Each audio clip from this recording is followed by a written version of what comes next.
Happy St. Paddy's Day, everybody. Today is March 17th, 2020, and today's guest is Zach Ferenbaugh from the Hunting Public.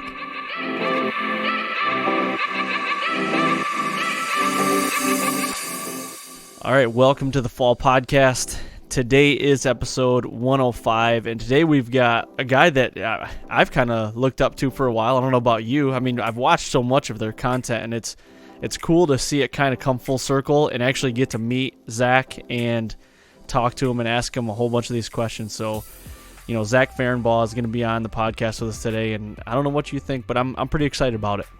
Yeah, I am too. Mr. Ghillie Suit himself, and yeah.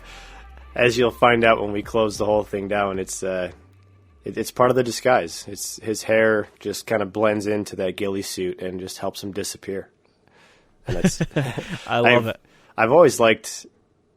So let me back up. Like, I was the first hire at Midwest Whitetail when those guys left and started the Hunting Public, and I always felt like I had, you know, a big shoe to fill, I guess, if you will, because when I came on to Midwest Whitetail, and I was the only one at the time. Josh was hunting public a little bit, but like, I was eager. I was like, I'm in Iowa, man. Like, I don't own land. Like, I'm going to be the public land guy now. Like, holy crap, you know. And granted, I don't work there anymore, but I always kept up with these guys just because I was in that position, and I was like, man, well, what did they do that worked so good? And like, really, obviously just started paying a lot more attention to it. And it was, I saw the desire for public land content, and I was like, man, that's going to be me.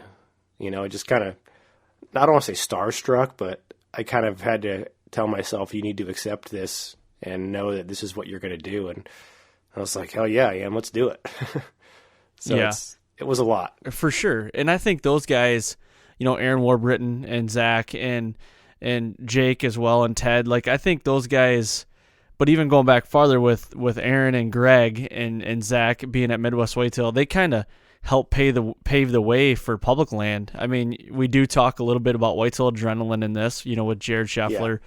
Like, he goes way back, you know, from one of the first ones I ever saw doing public land. But then it was kind of these guys that really started coming in and doing it as well. And I love watching their content. They put out a lot of content, and that's kind of what we get into a lot of today is the behind the scenes kind of stuff, and when they're on the road with a variety of a whole bunch of other stuff as well. So it's pretty cool. I really like the conversation. And honestly, at the end of this, we asked him a question that I was not expecting the answer to. I don't want to give it away right now. And I think you and I both were kind of like, whoa, didn't expect that answer. So yeah, I definitely you might want to hold on for that one.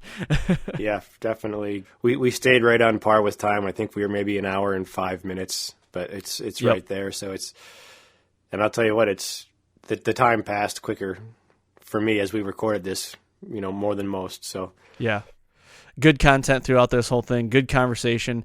Zach is actually in Minnesota doing this, and he's actually pacing up and down a hallway in a hotel. So I think he was trying to get his steps in. I think he was just, you know, doing a workout too. But no, It was all good, man. So let's kick it over this interview. I don't want to keep too long on this. And everybody out there, we're in a weird state right now of, you know, our world with this coronavirus. Just stay healthy. Wash your hands and don't put your hands in your mouth, and don't shake hands with anybody.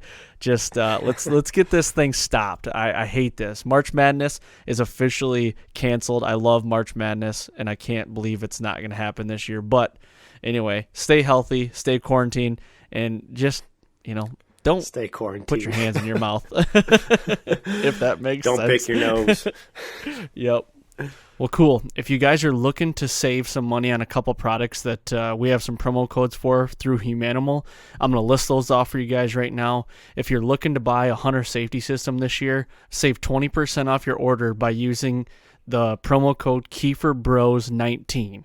KeeferBros19. That's KeeferBros 19. Next, you can go to Vapor Trail and save 10% by using KeeferBros19 as well. And then if you guys are in the market for, honestly, probably the best blinds out there, Banks blinds. Save 10% off by using KEEF19, KEEF19 at Banks Outdoors. Then next you can save 10% off your orders $99 or over by using Humanimal20 for America's Best Bowstrings. So go to americasbestbowstrings.com and type in Humanimal20, HUMANIMAL 20 to save 10% off. And then lastly, for Millennium Tree Stands, save 5% off by using KB5. So there's some cool codes. Go use those. We really appreciate it. Thank you for downloading the podcast. Thank you for listening. Go to our YouTube channel, Kiefer Brothers _Humanimal. Subscribe to there. There's some really cool videos on. And thanks for the feedback. So we're going to get to this interview with Zach. All right, today on the podcast, we have a guest that we've actually been wanting to get on for a long time from the hunting public, Zach Ferenbaugh. Zach, welcome to the podcast, man. Thanks for having me. Yeah, so where are you at right now? You are probably trying to dodge the coronavirus like everybody else out there. Yes. I'm at this point, I'm not too concerned, but, everybody else is, so maybe I should be. But I'm pacing the halls of I think it's a Baymont Inn in Shakopee is how you pronounce it. Shakopee, Minnesota, about to, potentially participate in this Deer and Turkey Expo here. So that's tomorrow, Saturday and Sunday, but everything's closing, so we'll see. Awesome. We'll see if it goes on. I hope it does. I'm really looking forward to talking with people, but just depends on, I don't know. Just depends on things that are out of our control, so we'll see. Right. So, you guys are on the road a lot. I mean, more than probably I know of anybody, I'll say in the hunting industry, I guess you could say. Does it ever get old? Like, are you ever burnt out with it, or is it just the right amount? No, it's not something that I ever get burnt out on, because I actually get the opposite. I get burnt out at being at home. If I'm sitting around like in the off season and I'm sitting at my computer every day, kind of doing, like an off season, we're basically doing computer work all day, every day. And, I get burnt out with that way faster than I get burnt out with, I guess I don't get burnt out with the hunting and traveling and going to shows or whatever we got to do. Like, it part doesn't really burn me out. After a while, it's just sitting at home. So get a couple months of that in, and then it's like, all right, let's get on the road and travel for a couple months, For sure. Yeah, and it's a good mix. Like, I feel the same way. You're traveling for so long. I don't travel as much as you guys do, but, then you're behind a computer for so long, and it's just a good mix. If I had to sit behind a computer every day, of the year, I'd probably go nuts. Yeah, I mean, I could not do it. It just isn't me. If I wasn't doing this, I would have to be doing something outdoor sports oriented, I guess. Like my brother actually does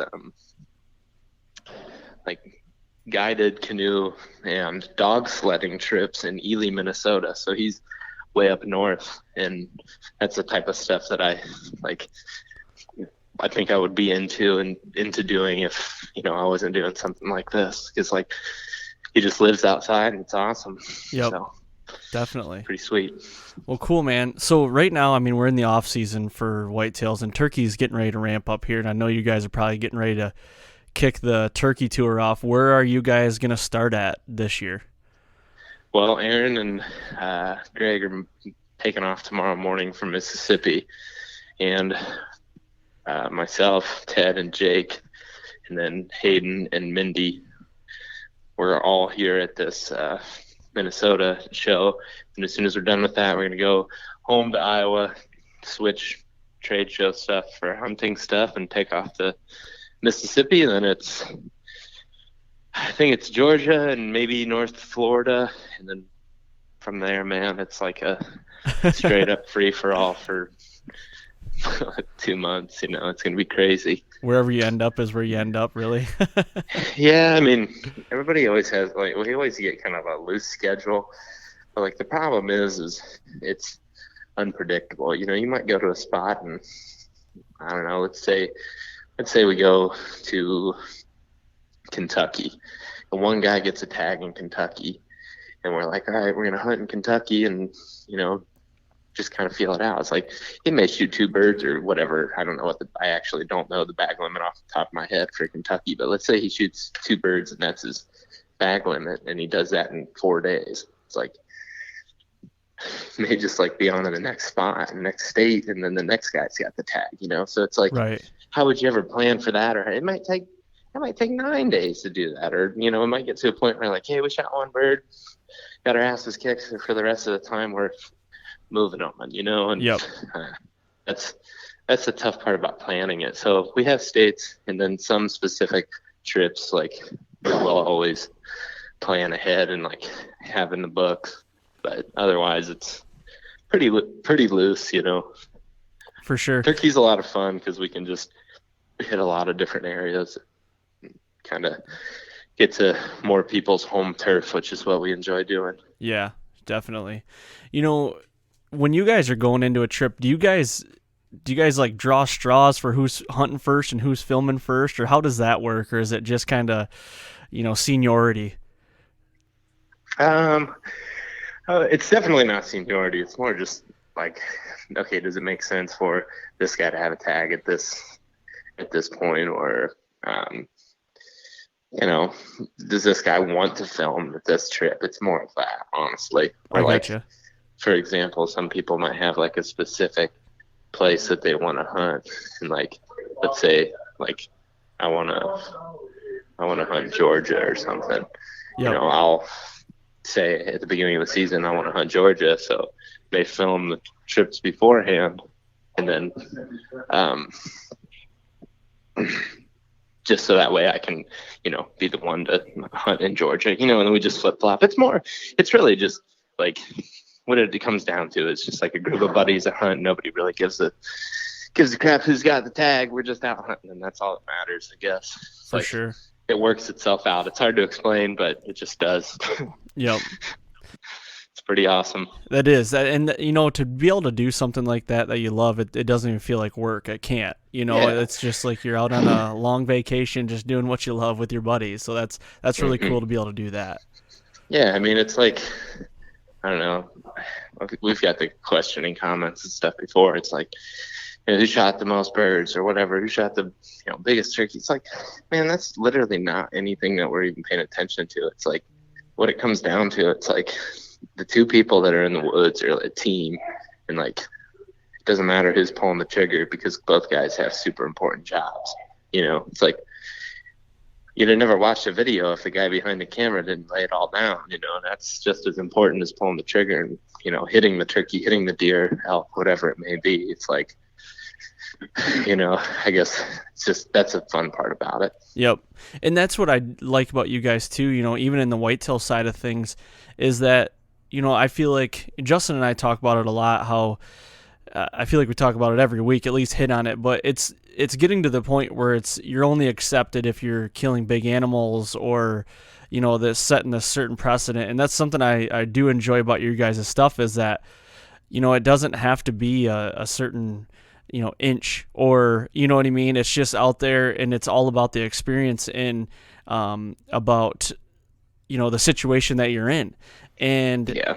It kind of happened to me this year too, in 2 different states that, I shot a deer 7 days after I shot a really big deer that was significantly smaller, and I kind of got some hate mail from it, and I really didn't enjoy that. Like, it really just kind of took it out for me, and I'm like, you know what? That second hunt was just as exciting as the first hunt for me, and I'm a hunter at heart, so and that's what I really like about you guys and what you're doing and how you approach everything. And it's not so much like, oh, he just shot like a basket rack 100-inch 8-pointer. Like, you guys are super jacked about that, and I love that. Yeah. Well, I love this topic because to me it's honestly just kind of absurd that does happen. It's like hunting is it's like a unique sport where it's like it's between you and the animal. For sure. And like social media has definitely made that seem like it could be different. It's like everybody's like trying to outdo somebody else, with their big buck. And it's like nobody gives a shit about your mounts when you're dead. Exactly. Like that's, you know, like nobody's going to remember what type of bucks you shot, but they'll remember how much fun you had doing it, you know, and it's like you had a lot of fun and you spent a lot of time doing it. You're going to be a good hunter. It doesn't take shooting 100 and whatever inch buck to be a good hunter. Like if you put the time in to learn the sport, like you're going to be good at it. And like, who do you have to prove it to anyway? Who cares? Right. Go have fun. Like, it doesn't matter. I always equated this conversation to like, I always think about like in the movies, or you had your hunters, you know, you had the guys that would go out and hunt. You had the ones that would go out and gather. And it was like, you know, you still had an important place in that society because you knew how the hell to hunt. And it didn't matter how big the animal was, what the horns were on the buffalo, or how many points were on the deer. It's the fact that you came home successful and you provided. And it's not about, obviously it's a different time.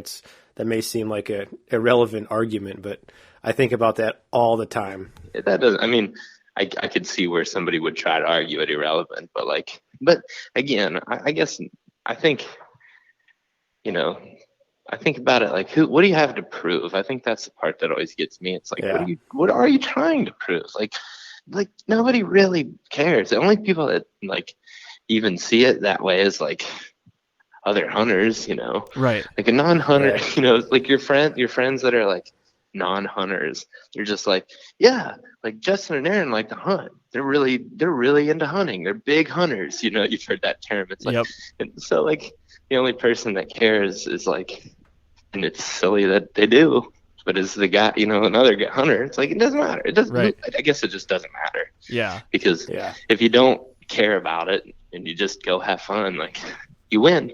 So why make it any more than that? Yeah. And you're never going to get away from all the haters. I mean, someone's always going to have a problem with you. I read a thing today, and it was from David Goggins, and it was like, you could walk on water and someone would still give you shit and say that it's because you can't swim. It's like, that's pretty good. Okay, sure. Yeah. I mean, go ahead. Well, I was just gonna say that kind of brings up a question. Like when you're going from state to state, all you guys are all the time, and you know, you're hunting so many different pieces of public. I mean, you guys came to Michigan last year, and you know, in kind of my neck of the woods. So it's like, I know what's in this area. And, you know, for me to go here and try to kill a 140-inch deer, and that's like my goal, that I'm not saying that is my goal, but if it was my goal, it's just, I'm not being realistic with myself.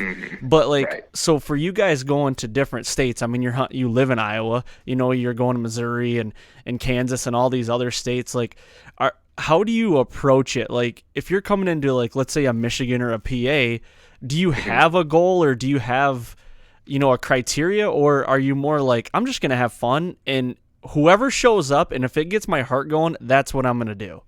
Yeah. I mean, it's always going to be that. I mean, I guess how you get to that point though is like, if you get into an area and like, you know, you feel confident, and let's say you feel confident in your hunting ability, and you're like, it doesn't matter where, you know, you get to an area and you're like, ooh, like this is big buck sign, and there's big buck sign everywhere. You know, maybe then you start waiting for, you know, one of those little bit older bucks or something. If you know, like right in the game and you're seeing young bucks right at the gate, you know, you can make that decision. You are always making that decision. Like, you know, everybody says they have a goal, but it's like, it's all based off of past experiences, usually hunting in the same area. So it's like, when you get into an area, you're going to scout it out. You're going to have experiences. You're going to see deer.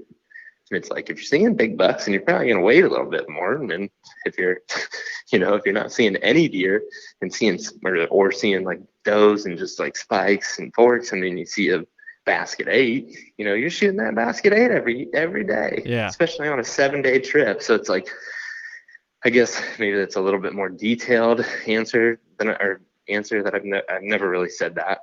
I got that question before, but never really said that. I think that's how ultimately like the decision is made. Yeah. Because we do, like, you know, we do choose to like not shoot some bucks, but like that doesn't mean that the next state or the next place and the next day that we won't shoot that deer. You know, it's just like, there's just situations where, you know,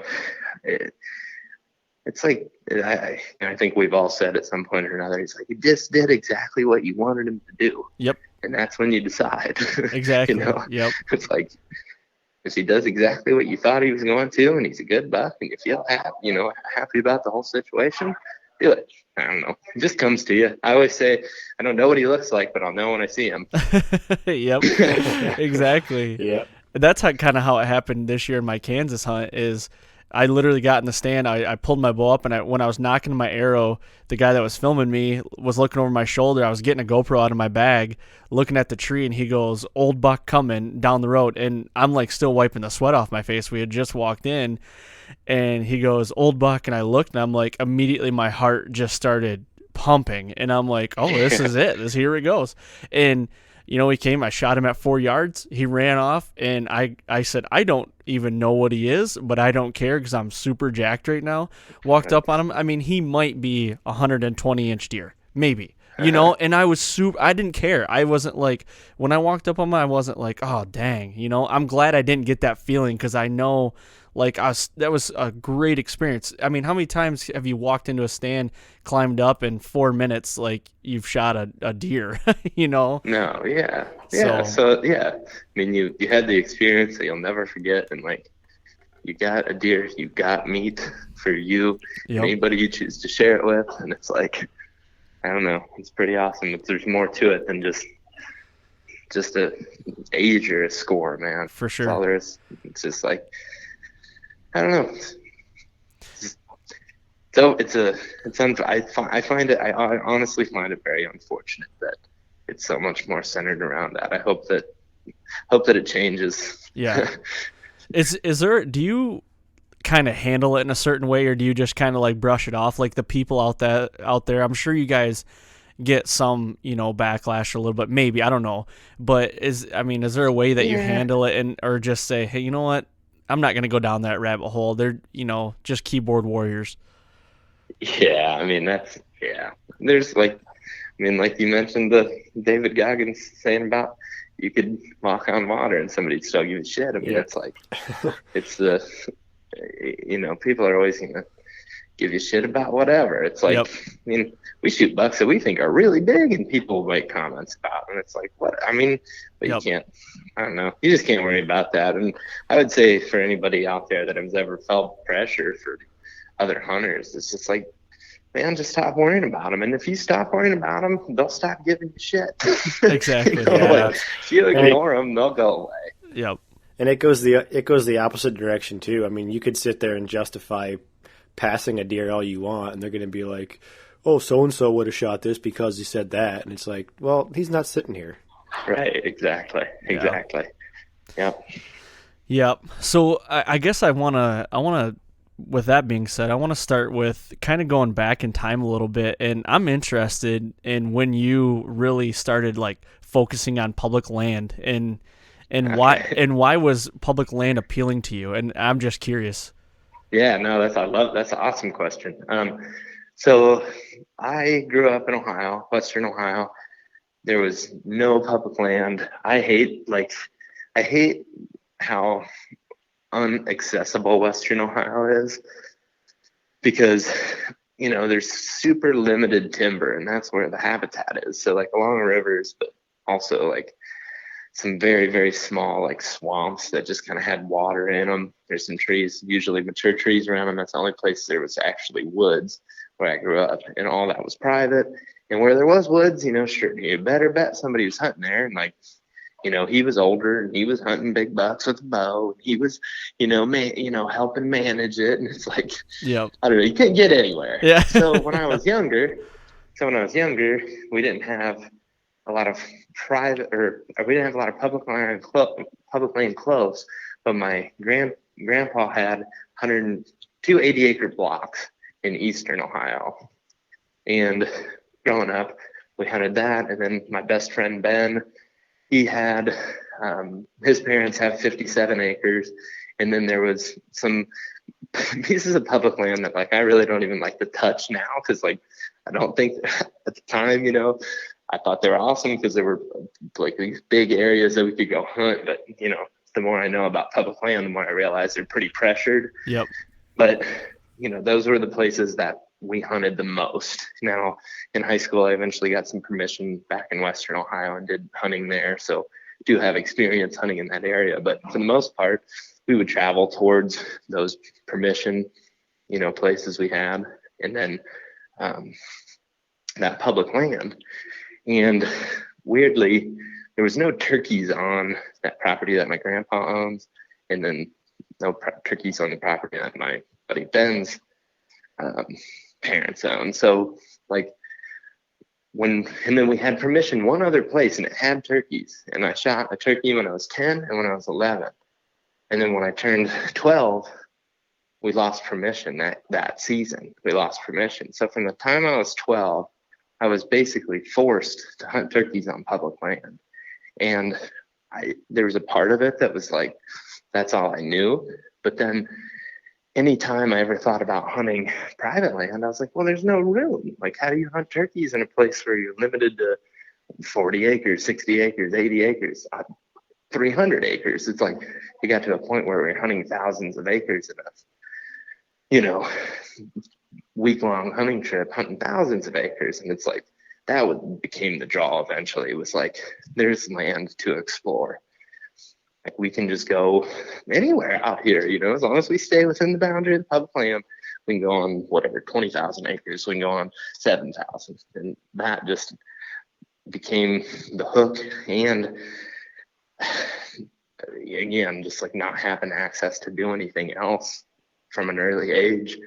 I'm very proud to say I've almost exclusively hunted turkeys on public land since I was 12 years old. And I think that's helped me a lot in hunting deer, turkey, elk, whatever. I think that experience is huge. I wouldn't trade it for anything. That's awesome. Now, is that when you started hunting deer on public as well, kind of around 12, 13 years old? No, that wasn't more until high school, college. Okay.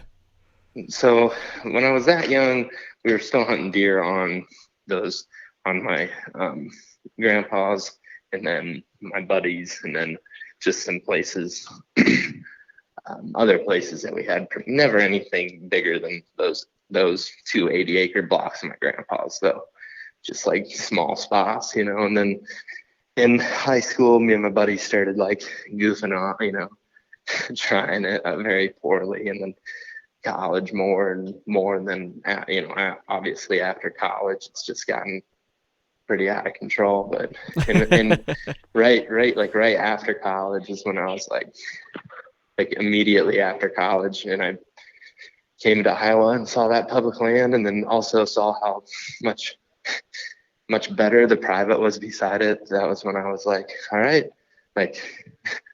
public land is always going to be the thing that keeps me on my toes the most. I'm only ever going to hunt public land from here on out. And that's just what I'm planning on doing. That's awesome. What is hunting public, when you first started? It might not be so much anymore because you've done it so much, but coming from me, a guy that's never hunted public one time, I've been fortunate enough to have private my whole life growing up. Never really had to hunt public. We have a lot of public here in Michigan, and we've got some good public places, but every year it comes down to, July, August, I get better bucks on camera, it seems like, on my private. So it's why would I waste time, going to public? So, but to me, I've scouted quite a bit of public in Michigan, just never really took the plunge and did it. But to me, it's almost really intimidating. Did you get that feeling out of that? It's walking up to it and man, this is different. Honestly, not really, because when I first started doing it, I always had my dad. When I was 12, and we were turkey hunting, and I was going to school during the week, and there was no turkeys where I went to school, that Western Ohio, when I was in elementary and middle school, and even kind of into high school. I mean, the bird kill would be 10, there's, and that was along the river, and no way in hell you're getting on that, private. So at that point, I always had my dad, so it wasn't that intimidating, you know. It's like, why? It's just like what we're doing, and Dad does it all the time. So like, you know, and that's the other thing. Dad always hunted public, you know, but in private, but like he always did public enough to like not make it intimidating. You know what I Yep. mean? Yep. For sure. Like Dad does this, he shoots stuff out here, like we're in the game. Like it's not like, I think some people get that first experience where they're like, oh, I've heard the horror stories. It's public land, and like, you know, while those stories exist, it's like you learn to get better at avoiding those situations. And then you get to a point where like they don't even hardly happen to you. So, Yep. you know, I can see where it's intimidating, and like, I really can, but it's, you know, the thing about it for me, like I mentioned, it's like I could, like in Iowa, for example, when I first moved here, it's like, and I'm not saying I'm dogging anybody for doing any different. I'm not at all. But like I first moved to Iowa and like my eyes were open. I was right out of college and like never been to what I call the true Midwest, like where there's not a lot of population. And I saw immediately, I remember driving down 2-lane paved road and like one of the more popular roads in Iowa. They're in our area. And I'm like, nobody driving. There's no houses. There's like grade A deer and turkey habitat all over the damn place.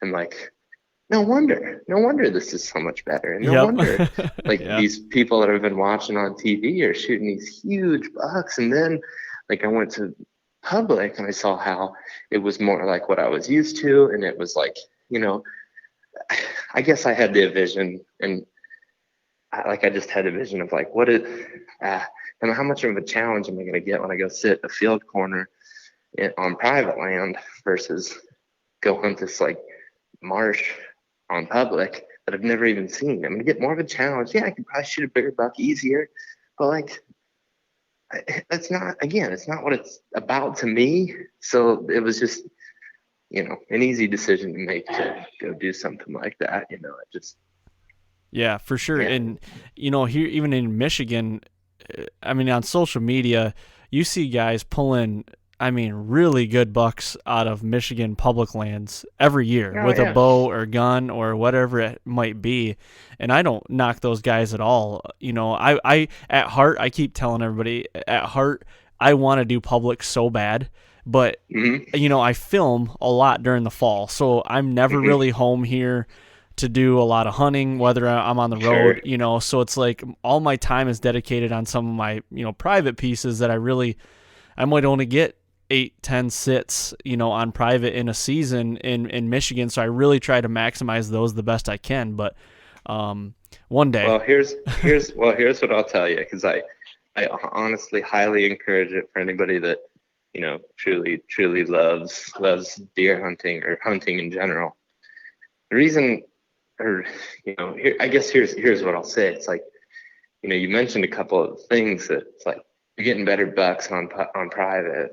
Well, sure, but like, and maybe you have a higher odds of getting one there. But like, what if you don't get one? Right. And then you like put yourself in a new situation. Look how much you're gonna learn by putting yourself in that new situation. And yeah, maybe you have to eat the buck tag. You know, here's the other cool thing is you can always, you know, try to shoot a doe on private or something and spend time, you know, that way you can still get meat, but like you're not out that. But it's like you can go and you can try to fill that buck tag. You can fail. And if you fail and you come back hungrier, like you're going to get better as a hunter. Like you're going to make a huge jump. Yep. You will, because you're going to be obsessing over it. You'll get so crazy because you're going to be so like, you know, fired up about how can I, what did I learn? What did I do wrong? You know, when you're doing that as a hunter and you're putting yourself in these new situations, you're challenging yourself, I think that's when you really make the big leaps and you start like thinking outside of the box and doing stuff you'd have never done that puts you in, you know, range of the game you're after. You know, that makes a lot of sense because, you know, private, you can almost call it a comfort level, Yeah. you know, and then get yourself in an uncomfortable situation to make yourself have to maybe think a little bit more or open your eyes a little bit more. Like you said, think outside the box, and you're going to learn, and you might fall flat on your face 5 times, but you're going to learn from that. So that totally makes sense. I think anybody who's hunting, private land, that if they went and they did public for, exclusively public for 5 years, and they went back to that private land, they would do it differently. Really? You know what I mean? Yeah. Like they would look at it and they would approach it in different ways. I really do. I mean, I would. Yeah. I look at my grandpa's, that 80 acres, those 2 80-acre blocks I tell you about.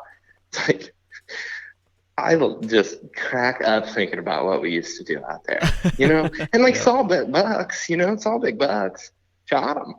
But it's just like, it was all by accident, it was not like, I shouldn't say by accident, but it was like more of a luck game. Like, yep.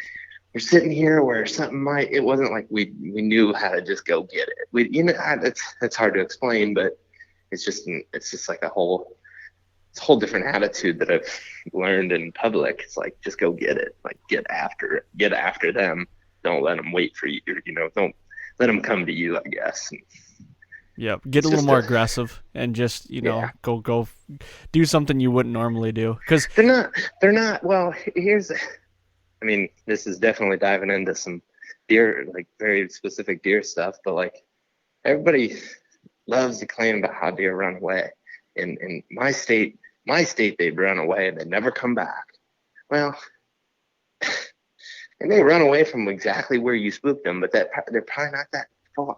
Yep. It's like they probably didn't go out of the county like you're claiming they are. They might have moved a couple 100 yards, but if you, it's like, if you just know a lot about deer and you get out of your comfort zone, you do a lot of in-season scouting, you start to learn like how deer basically adjust to human pressure. And I think that's something on public land that you get every time you're out there. That's the whole name of the game, is you're just like learning how deer adjust to human pressure. Yep. And like, I think the reason I say that you would hunt it differently is because you might but I think you would start to realize that, okay, the deer in this situation are patterning me, they know I'm here. They know that I park right there. You know what I'm saying? No, like, yeah, when definitely. you get that experience, every time you go out, like every time you go hunting on public land, that's your whole focus. Then when you go back to private, then I think you start to realize your subtle mistakes. And like, you would just it would just end up better. I think you'd like tweak things and you would do it differently, but you would do it better, Yeah. And you'd also think I think you would think from A to Z instead of maybe thinking from A to C, if that makes sense. Like, you're just thinking more of a bigger picture. Mm-hmm. I totally get that.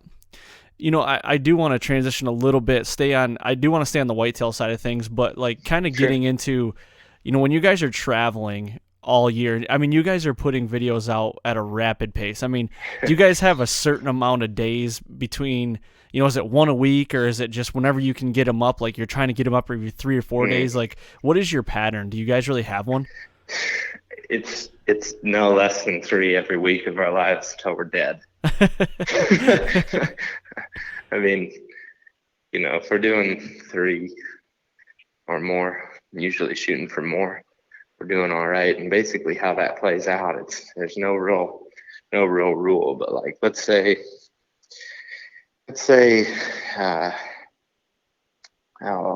we go hunting in this first deer tour state or something in 2020. It's like, it's like one group might pump out videos like right at the first trip and like basically stay up all night. That first trip's always like best and worst, because it's like, yep, it's the most grueling of like the editing and trying to like basically get a head start right out of the gate.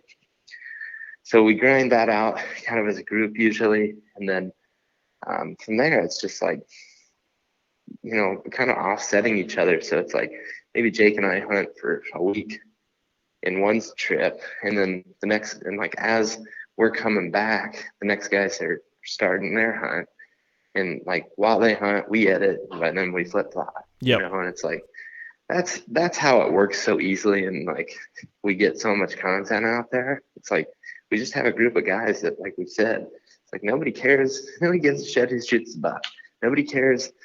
Like the one thing that is tough is that you just wish that you were the one that was in the group. You just wish you were part of the successful team. Yep. You just wish that you were out there and not the guy at the computer.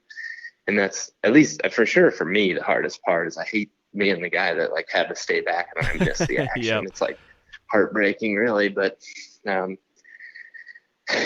get a lot of questions about that, like, how do you guys do it so fast? And it's like it's nonstop. It's literally just like, because the other thing is when you're hunting, you gotta hunt. Like, you gotta put an effort into that, and you gotta learn the area on a very limited time frame, because you gotta turn around and edit that regardless of what you do in 7 days. And right. It's like, you just, I don't know. You gotta just be like grinding for that whole time.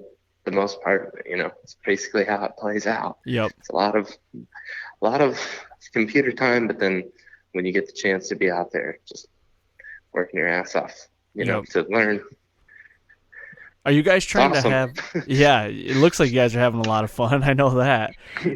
Are you guys trying to have at least like 3 guys on each trip? Do you have a guy that's like, okay, you're editing, and then you have a hunter and basically filmer?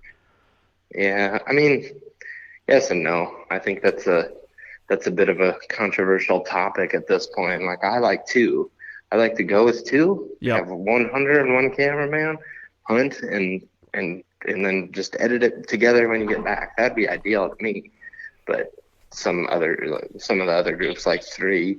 Yep. I don't know. It's just personal preference, I guess. I just hate putting a guy behind the computer. I just understand how, like, and I think some people deal with it better than me, so it's hard to say. But I don't like being stuck behind the computer. It's just that's the worst position to be in. So I don't like putting somebody in that position, personally. But yeah, I mean, so to answer your question better, more specifically, like, no, there's no rules to it. It just kind of happens how it happens. It's weird. There's not a lot of schedule or structure. I mean, it may sound like there is, but it's just kind of gets formed as it goes. Yep. You're kind of like nomads. You're like a nomad group. Yeah. Just go and do, and whatever happens. Well, and the other thing is, and I mean, maybe this is something you would want to touch on anyway, but like, balancing like other life things and that is like insanely hard. It's like so hard, trying to balance like family life, I guess, if you will. It's like basically 2 months at a time. It's just like, yep. You're barely around, you don't see, like, I have a girlfriend, Erin, just got engaged. Jake has a girlfriend. Greg is married to Mindy, who works with us.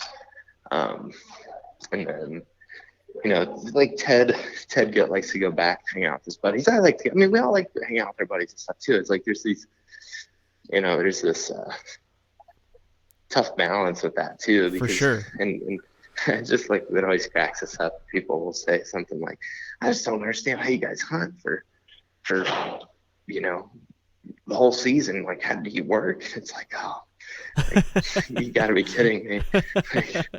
Even like, haven't seen my girlfriend in 2 months, like, yep. Are you kidding me? Yeah, I get it. Like, I'm only gone like maybe month and a half throughout the fall, but like that first month is like a month straight, and I've got a 2.5-year-old daughter and a wife, and it's tough. Like, I totally get what you're saying, man. It's and trying to we do stuff on TV, but we're starting to do digital as well. We're doing both, so it's like before it was like we didn't have to edit during season, but this last year and the year before, we're really starting to like trying to edit as season goes. And like you said, man, it is tough. Like, it is hard. Oh yeah. Because like 2 of our guys, kind of our main guys, like our host, they don't, edit at all. Like that's just not their gig. And they run camera, but so it's me and like another editor, but we're also the camera guy. So it's like it's tough. I definitely get it. Mm-hmm. Yeah, it's I mean, and it's weird too because like I don't know. I feel like we all kind of like we love it too, right? It's like it's hard, and like the part of the like there's a part of the computer stuff that I hate, that like I want to be out, I want to be part of the group, but then there's this creative side of it where you like become a perfectionist and you're like, this project is my life, and you become consumed and then you're like, I'm gonna make the greatest hunting video ever, and like you just get way out of control. And I mean, and then it gets 150,000, like that, like some of our hunts and kills, get 200,000 views, and we're like, sweet, like it's awesome. And then it's like when you work so hard on one, then it gets like less than that, and you're just like, dang it! I spent my life what on do you that. people want? Right, yeah. But it's so stupid though too, because it's like it really doesn't even like matter that much. It's just like you just get so when it's like your memory. This is how I like to explain it to people that don't edit. It's like you're taking your memory and you're just condensing it down for like a enjoyable to watch time period. And you want to get it perfect because your memory of it was awesome. Yep. And like you got to show people, but it's just like whatever. It really doesn't matter that much. No, I go down that rabbit hole every time I edit, because it's like, and this is more when it is one of my hunts or like with my wife or something I was involved in. I edit this out, and like I can't seem to edit anything that's less than 25 minutes long. I'm like, oh yeah, how the hell did that happen? And like, last year or 2 years ago, I'd edit something and show it to Jared, and he's like, 25 minutes. It's like, yeah, but watch it. It's really awesome. Yeah. All right, well, cut it in half and bring it back to me. I was like, no, you got to watch it. No, you got to get it like cut. It doesn't watch like 25 minutes. Right. No, right. No, and I'm all proud of it. And it's like, no, that's way too long, bud. You gotta cut that down. Well, the coolest part about what we do is like there is a little bit more flexibility. Like we've had some 45-minute videos, like several of them, and like we're cool with it. It's just like, and we've asked people like with polls and stuff, and like, hey, and that's what, we always try to focus on is like, what does the viewer want to see? And we'll just say, hey, do you guys want to see a 45-minute video? And when like tons of people say yes, it's just like, or, vast majority says yes, like, all right, we'll do it. It's like, that's what, how we remember it. But yeah, we got some long ones. I edit long ones for sure. I feel like I do it every time. Is there like a certain time frame that you in your head like to hit? Like you're like, okay, this is probably the sweet spot, or do you just go to where the story tells you to go? That, but I think the sweet spot would always be,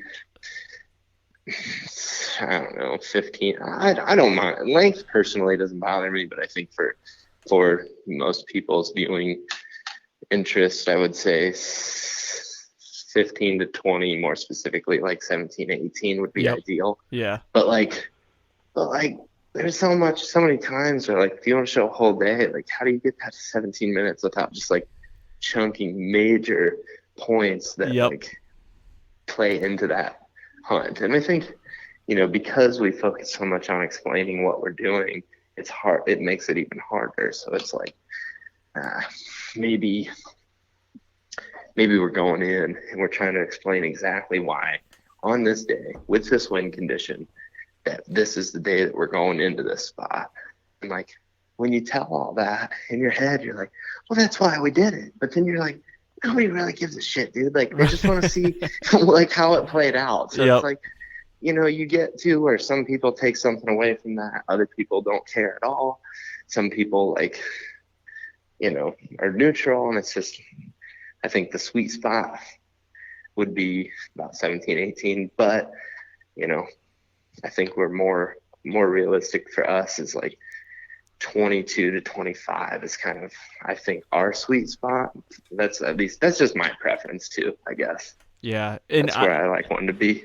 honestly, I remember when I started editing TV shows, and they're usually around 21 to 23 minutes of content, and I remember starting a new show, and it's like, holy shit, this is that's a lot. Like, how am I gonna get to that? And now, being in it 8 or 9 years, it's like, oh, that's nothing. Like, I can do that with my left hand. Like, let's get this thing going. So I remember like just be intimidated, and then just progression too. But I love the digital side of things because there is no barriers. You can do whatever you want, to an extent, but TV, it's still structured, and it's still very like, sure. They hold you to a certain point, and I don't like that at all. Because you got to cut a lot out, like you said. I mean, you might have something that's 45 minutes. Well, it needs to be 45 minutes to get your point across and have viewers think the same way that you were thinking, or your same emotion. So I totally get that. Yeah, and like for me too, there's this other aspect of it where it's like, so my hands down favorite thing to watch, and this might not come as a surprise if you know it, but my favorite thing hands down to watch right now is Whitetail Adrenaline. Has been for, I don't know, probably 5 years. I'll second that. I love that. Sweet. I think it's way better than what we do personally, but I just love that fast-paced stuff, and it's just fast-paced action. It's on the ground. It's just, I don't know, it's very relatable to me, and they've inspired me a lot. And I really just can't ever thank like those videos enough for inspiring me to break out of my shell even more. And I guess I like about their videos that they're just like shitting around, like, they're I don't know, cracking jokes or tossing the snuff can back and forth, like they're I don't know, having a beer at the end of the day, and showing their struggle of like, maybe hanging up a deer or something. I don't know, I'm just throwing examples out there, but it's like, that's the type of stuff that, like, when I go hunting, that I remember. I remember those goofy, funny things that we were doing, or or you want to remember at least. Right. And it's like, there's an aspect of it too for me when I'm editing, that like, we have all these hilarious moments that like we cut out because it's like, I don't know, maybe too edgy, or like, it's us saying too weird of stuff. But you know what I mean? It's like, there's so much of that too that I have a hard time. I always call it like the editor's cut first. Yep. Like, you got the parts where we're goofing off. Like one time, sorry, I'm just rambling. But no, you're good, man. Keep going. We were sitting in the library in Tennessee last year after a turkey hunt, and like Jake and I goof off a lot. I don't know if y'all can tell that in the videos or not, but like we like to goof off. Keep it loose around camp. Yeah. Like, we really like trying to make people feel like awkward, I guess we do a lot of that. But anyway, we were just like super pumped up. It was our first morning in Tennessee, and we were like acting ridiculous, like just saying dumb shit and like farting, and like we just have like all this stuff on this like raw clip. It's just this really long clip where we're like getting ready, and we're like listening for birds from the car, and like we're jumping in the car going to the next spot, and there's just so much goofy stuff. And like the first time we edited it, it was like 8 minutes in the first first like half hour of the hunt, but it was hilarious. And it's like, it's hard for us to like get away from all that stuff, because it's like, that's part of the memory too. Like, let's be honest, like we can be the like, we had a northwest wind, I think he's going to be dead at the edge of this willow patch. It's like, you can be that guy, or you can be like yourself, which is like what you are most of the time. There's always that serious break. When you're hunting with somebody else, you're like, hey, like, talk strategy, and we try to capture that too. But like the other 90% of it is just like shitting around, and like, I love that. That's why I like hunting so much, really. Yep. Well, and to go back to the Whitetail Adrenaline, he's the same way. I mean, he's putting on DVDs, so he has no sponsors that he has to talk, right. or, to do anything with. He could show drinking beers and smoking darts if he wants, you know, Right, and it yeah. really doesn't matter. So I think that's awesome. Yeah, and I think the authenticness, if that's a word, comes out more because you don't have those restrictions, and that's what's really cool about it. That's what I like about it as well. Mm-hmm. Yeah, So. and I just the more that, well, yeah. I mean, I just think of like every deer camp I've ever been in, and it's like that's just like that's it, man. It's fun. It's like For sure. it's goofy, and you can get that through Whitetail Journaling's videos, and I always hope that you can get it at least a little bit out of our videos too. Yeah. It's always an interest of mine personally. So Yep. Well, hey, I know we're coming up on time here. I got a couple questions. I want to do like rapid fire for you. Nothing let's too do on it. the spot here, and then we'll wrap it up. I want to be conscious of your time as well. So, first one up. Let's hit you with this one. What's your favorite state to whitetail hunt in? I don't know, man. That's really, really tough. I'm trying to think to like how to answer it. I don't have one. In a simple answer, quick collaboration is just like, I like something new and I like a challenge. Like the harder that people like say it is, or it's like this new situation. That's what I love. Like, I love things like when we did the Michigan thing. Like, I love being there. I love experiencing that. I love going back to my home state and hunting different areas in my home state. Public land. There's tons of public land in Ohio. Love exploring it. I love going southeast. Like, and anybody north of Tennessee would just like put their nose up at Alabama. But like, Yep. That was fun shit because like I'd never seen it. So like, really, if I could just say it that way, it's like I just want to hunt new areas that are like a new challenge because they force me to learn something new. For sure. Good answer. I like that. Okay, so the next one. If you only had 7 days to hunt in the whole whitetail season, 7 days, and you can break them up however you want, or if you want to do them seven straight days. Oh, dude, that's awesome. Thank you so much for that. What days would you pick? Okay, opening day of any gun season in any state. Okay. Hands down, like, gonna hunt that. I love, like, if you don't love that day, I don't know who you are. That's mean. It's my thing. Like, I love hunting with bow and gun. Love hunting opening day. I would hunt opening day of bow season also, especially like a September opener. I'll always hunt that day. Love early season like that.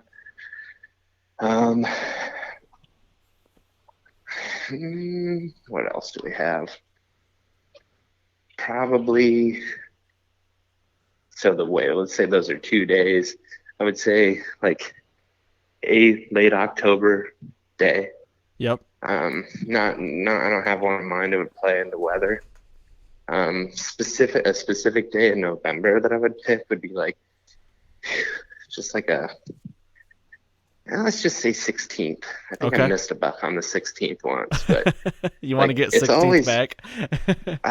No. I just love lockdown. Like, give me lockdown all year. Like, that's where I feel most at home. It's when the bucks are putting themselves in dumb spots. Better with those. Yep. I like that. Well, let's just put it this way. I'd pick a chunk. I'd do like 14 through 17. Okay. It's always great. Always good. Or we'll jump that up. We'll jump that to 15 through 18. Okay. So that's 5 days. Yep. I would do the Saturday of gun season also. And then I would do like, oh man, it's tough. It's a tough question. It is. I like that you can break them up though. And then I would just do like a straight up middle of the week of gun season. I think that's the final day. Yep. Just because like, it's just always during gun seasons, man, it's a process. But like, you can use pressure to your advantage, or you can, like, on that middle of the week type day, you can use that to your advantage too, to get into places where nobody else is going. And then Saturday, again, you kind of always get that quick flood. So if you got a place on Wednesday, if you find a place where there's a bunch of deer, you can get into the best spot in there, around that best spot, and people bring it back in Saturday. I mean, sitting pretty. So Yep. I don't know, roughly something like that. Yeah. Well, the reason why I asked that question is because it's one of the questions we get asked the most from just guys that just have, everyday, like, I guess you'd call them normal jobs. They, only get 7 days of vacation, and they're always like, Yeah. when would you take them? So Mm-hmm. a lot of people do a lot of different things. So I just like to hear from everybody else and what they would do. Yeah, I think a lot of guys want to do November 1 through 7 or 10 roughly. Yep. And like, that's like my least favorite time, because it's just, for public land guys, just like when everybody else also wants to go. And like, Right. I'm not saying I'm not going to hunt then, but like, I choose my state wisely during that time. Okay. Like, I'm very, very picky about that time frame, because like, I want to go where everybody's leaving from. So Yep. That's the time I want to hunt PA. That's the time I want to hunt, because everybody's going to Ohio, Indiana, Illinois, Kansas. It's like, I'm staying away from that sweet, that sweet middle ground. I'm going east during that time frame. Yep. Like, that's when I hunted New York this year, was November 1 through 6. I shot the buck in New York on the 6th. And like, that's when I wanted to go there, because nobody's talking about making a trip in the first week of November to public land in New York. Right. And it worked out. We didn't see hardly anybody. It was awesome. Yep. Awesome. Well, one last question is, and we'll wrap it up with this one, is if you had one species to hunt the rest of your life, only one, what would that be? Oh, man, you just put me right on the spot. It's like, I want to make you think a little bit. It will. I mean, at this point in my life, turkey. Really? Okay. I didn't expect that. No, I didn't either.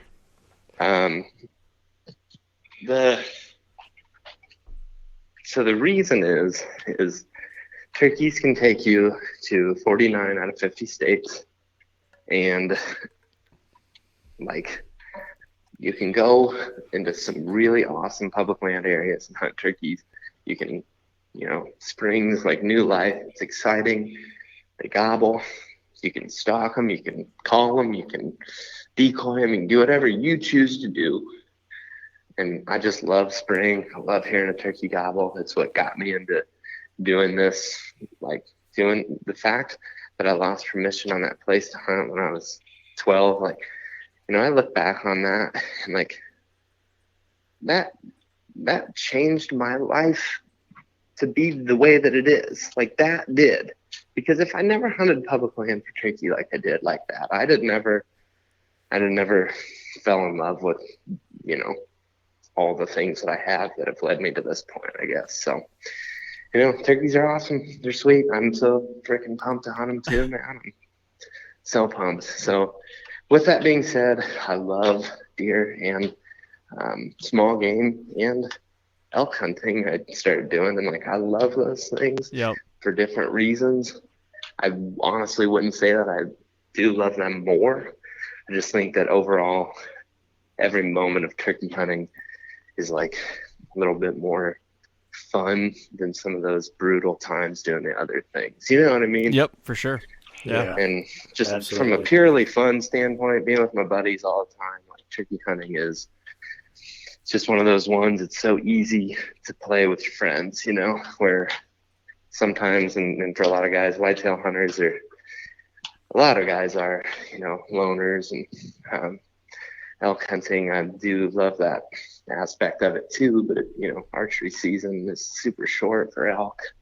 Yep. It's just not that long. So it's like, turkey, you can literally hunt turkeys for like 3 months if you play your cards right. And we do for about 2.5, but you could do it a little bit longer. And it's just, I don't know. That's the one, I think. I always battle with myself. I ask myself that every change of the season. It's like, what it comes down to is I'll hunt whatever I want is in season and be the happiest guy ever.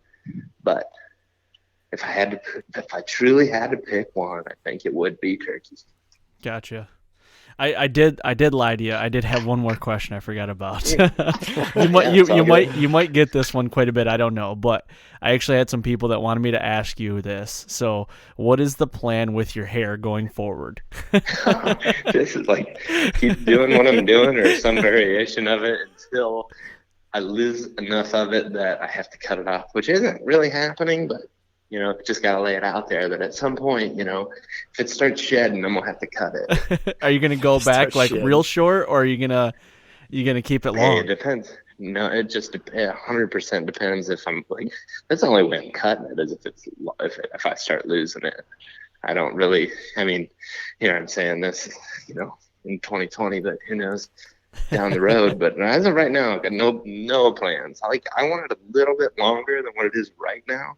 But it's hard to it's so curly that it gets basically pretty dried up and knotted up, and I have to eventually cut off the bad, and it's hard to keep it growing. So it's been going it's a long time I've had this hair. How long have you grown it for? When did you start? Man, I grew it out for the first time when I was 21 or I've always had a little bit longer hair. Yep. But I grew it out long, to where I could put it in a ponytail, probably 21 or 22. And then I cut it like a dumbass before I went to work at Midwest Whitetail, because I was like, oh, people probably think I'm some sort of weirdo. Some hippie. yeah, right. And then I was self-conscious about it. Like a baby, I cut it, and then immediately regretted it, and then just couldn't grow it back in faster. I'm happy where we're at right now. Awesome, man. A little bit longer could be cool, but I honestly like it for and people think I'm full of shit, but I do like it for hunting. It breaks you up, man. When your shoulders and your head aren't connected because you got a ball of hair on top of your shoulders, or not connected from a classic human silhouette, the deer and turkey can't see you as well. I truly believe that. It's like a little built-in ghillie. It's pretty awesome. There you go. Well, you keep doing you, man. I like it. Keep growing it out. Yeah, I'll take on the haters. I don't mind. Hey, I'm just happy that I have hair and it's warm, and I like it. I think it's cool, so whatever. There you go. Well, Zach, thank you very much for coming on and doing this, man. We both greatly appreciate you taking the time to do this, and maybe we can do it again sometime. Yeah, I would be happy to do it. I appreciate you having me on. I really enjoyed the conversation. Yeah, thank you very much, and also, thank you. Stay healthy out there too. Yeah. Seriously, I keep forgetting about it. Yep. Well, cool, man. Thank you very much, and you have a good evening. Yeah, thank you guys.